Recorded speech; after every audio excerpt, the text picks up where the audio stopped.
वो तो मेरा काम है। तुम तो चिल्लाते जाओगे, बहुत से आते हैं बाबा जी हम आपका उपदेश नहीं सुनना चाहते। हमने कहा भाई बहुत अच्छी बात, हम उनसे बुरा कब मानते हैं। चोर आओ, डकैत आओ, ये आओ, सब आ जाओ, बड़े ध्यान से मेरी बातों को तो वो तो लेके रख लेना। अब मैं कुछ आपको सुनाना चाहता हूं। वर्ण व्यवस्थाएं थी, उसका आपने उल्लंघन किया, उसको तोड़फोड़ दिया, उसको बिगाड़ दिया, नष्ट और भ्रष्ट कर दिया, तो आप सब के सब लोग रो रहे हैं। कोई ऐसा नहीं है कि जो नहीं रो रहा, सब रो रहे हैं। अगर कहोगे नहीं भाई धनी मानी हंस रहे ना, वो तुमसे ज्यादा रो रहे हैं, वो तुमसे भी ज्यादा भयंकर रो रहे। लेकिन तुम क्या कहते हो कि नहीं धनी हंस रहा। मैं कलकत्ते में बैठ के एक बगीचे में चुपचाप बैठा हुआ था, तो दो आदमी बड़े सेठ पास में बैठ गए और आपस में बात करने लगे। अरे क्या जमाना आया, क्या मुसीबत है कि दिन में खाना भी नहीं खा सकते हैं, क्या आफत है। इससे अच्छा तो यह है कि बेचारा ये गरीब सो रहा है, ये बड़े आराम में बड़े सुख में है, और हम इतने पैसे वाले, मकान वाले और सब कुछ होते हुए और इतनी परेशानी में। तो हमने कहा अरे सेठ जी क्यों आप चिल्ला रहे हो, पहले तो तुम ये देखो कि ये जो सो रहा है वो कौन है, उसको जगाओ। उसको जगा गया, भाई तुम कौन हो। कह लगे अरे बाबूजी हम तो ठेला चलाते हैं। कितना दिन में कमाते होगे बाबूजी, बड़ी मुश्किल से 20 रुपए मिल जाते हैं। तो अरे भाई ये बताओ कि दुनिया में सुखी कौन है। कह लगे जिनके पास कोठियां, जिनके पास मोटरें, जिनके पास कपड़े, जिसके पास धन है और जिसके पास ये और जिसके पास वो बहुत। हमने देखा सेठ जी तुम कितना रो रहे थे, और ये क्या कह रहा है कि तुम सुखी और तुम कह रहे थे सुखी, दोनों ब्रह्म, न वो सुखी न वो सुखी। मैं भी वो सोच रहा है ये सुखी होंगे, ये सुखी नहीं। वो जो जिनके पास कोठियां, उनको भी वो तो बाबा जी जानते, उनको कोई सुख नहीं। तब तो बाबा जी कहते हैं कि हमको कोई खरीद नहीं सकता।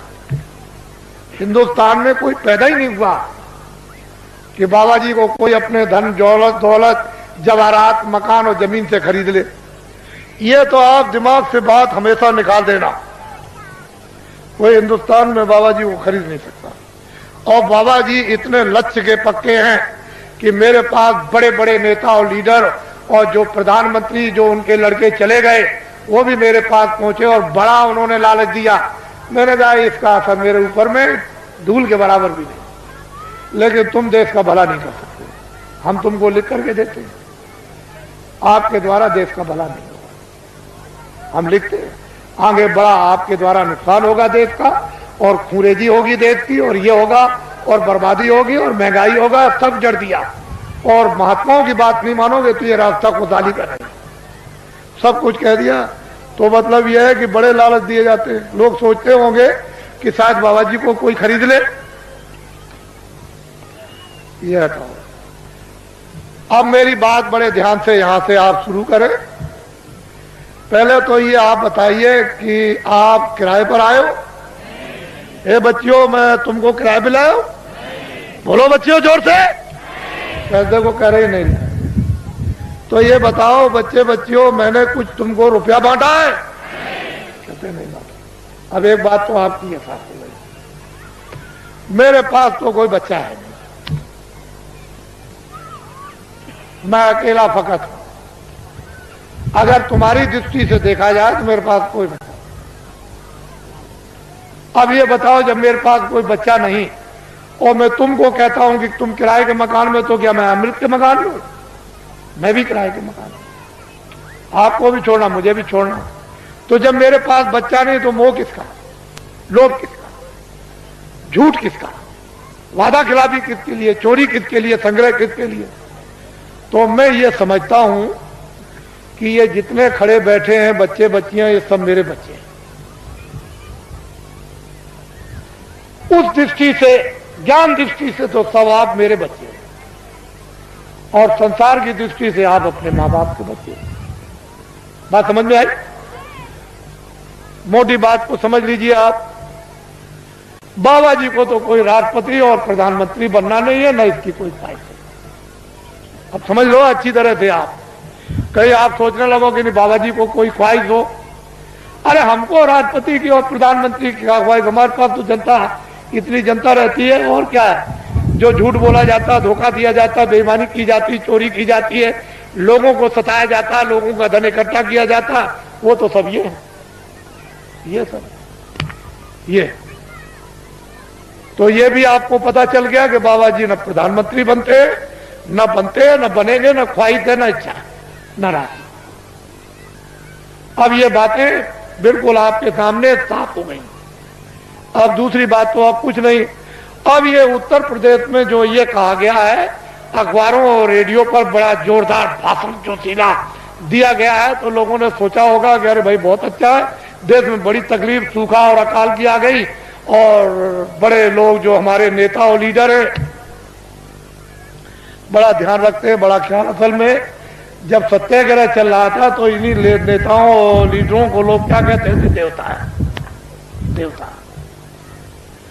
अरे हिंदुस्तान के लोगों, जब देश में 30 साल सत्याग्रह चल रहा था, उस समय पर कहा गया था कि अपने देश का कपड़ा तुम कपास पैदा करो खेतों में, और उसका मोटा दरी के बराबर सूत बुनो, और उसका तुम कुर्ता बनो और पैजामा या धोती, और वो उसका नाम है खद्दड़, उसको तुम पहनो तो देश आजाद हो जाएगा। हमने 30 साल ये सुना। क्षमा कीजिएगा, माफ कीजिएगा, ये सब इस पीछे पूरी 30 साल सुनी और अंग्रेजों का राज होश में देखा। उनके कर्मचारी अधिकारी, और उनके अगर कहीं कोई घटना हो जाए, कहीं पर कत्ल की घटना हो जाए, तो सारे जिले के अधिकारी टूट पड़े। मजाल है। लेकिन क्या, 6 पैसे तोला चांदी मेरे सामने, शुद्ध प्योर, कहीं मिलावट का नाम निशान नहीं, 12 रुपए तोला सोना मेरे सामने बिकता था। 6 पैसे मजदूर को मजदूरी मिलती थी, और बेईमानी का नाम नहीं था, और पूरा गुजारा होता था मेरे सामने की। 1 रुपए का 60 किलो चावल, 60 किलो गुड़ और 60 किलो चना बाजार में बिकता था, देहातों में तो छोड़ दीजिए। और सब लोग, ये इनकी व्यवस्थाएं बनाई हुई थी कि 1 इंच की भी जमीन किसी के पास नहीं है तो बड़ई तुम चले आओ खेत में, 1 बोझा बांध लो, लोहार बांध लो, धोबी बांध लो, ब्राह्मण बांध लो, जिसके पास जमीन नहीं खेत में आ जाओ 1 गट्ठा बांध के। और 100 घर गांव में हुए तो 100 गट्ठे उसके 1 फसल पर हो गए। 2 फसलें होती थी 6 महीने के बाद। 100 गट्ठे धोबी, 100 गट्ठे बड़ई, 100 गट्ठे नाई, 100 गट्ठे ब्राह्मण, ये बांधते थे। और उस वक्त में 1 गट्ठा वो तो 200 गट्ठे हो गए एक के पास। क्या जरूरत है उसको खेती जोतने की और खेती रखने की, उसका तो पूरा। और ये हमारे छत्री और ब्राह्मण चुपचाप बच्चों को भेज दें, चले जाओ नाई के पास अनाज है, बड़ई के पास रखा हुआ, धीरे से सफाई पर ले आओ। और ये चुपचाप भेज करके बच्चों को अनाज रात को अंधेरे में, कि हम फसल आएगी घर में अब नहीं है तो जाओ ले आओ, और मैं ब्याज के सफाई पर दे देंगे। हमने देखा ब्याह शादी में ये छत्री और ये ब्राह्मण उन छोटे लोगों के काम, कपड़ा देना, ये देना, वो देना, अनाज देना, दूध देना, और फिर घी देना, लकड़ी देना, किसी तरह की छोटे को कोई तकलीफ नहीं हो पाती थी। हमने देखा कोई छोटों के साथ अन्याय तो कर ले, हम देखते थे। तो हमने देखा 30 साल सत्याग्रह देखा। क्षमा कीजिएगा, 48 में आजादी मिली, 5000 भी हिंदुस्तान में खद्दड़ पहनने वाले नहीं थे।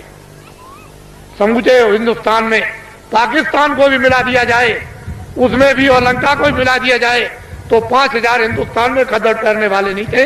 जब ये कहा गया कि देश आजाद हो गया, खद्दड़ पहन लो, कह लगे हम नहीं पहनेंगे, अपने घर और मकान कौन जलवाएगा, कौन बर्बाद कराएगा, इतना खौफ था।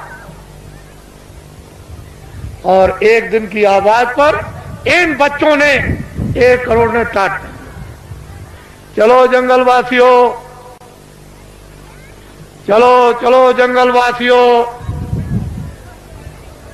आप अपनी जगह पर रहो बच्चों, वहीं धीरज के साथ सब लोग उसी जगह बैठे रहो, अपनी अपनी जगह पर बैठे रहो।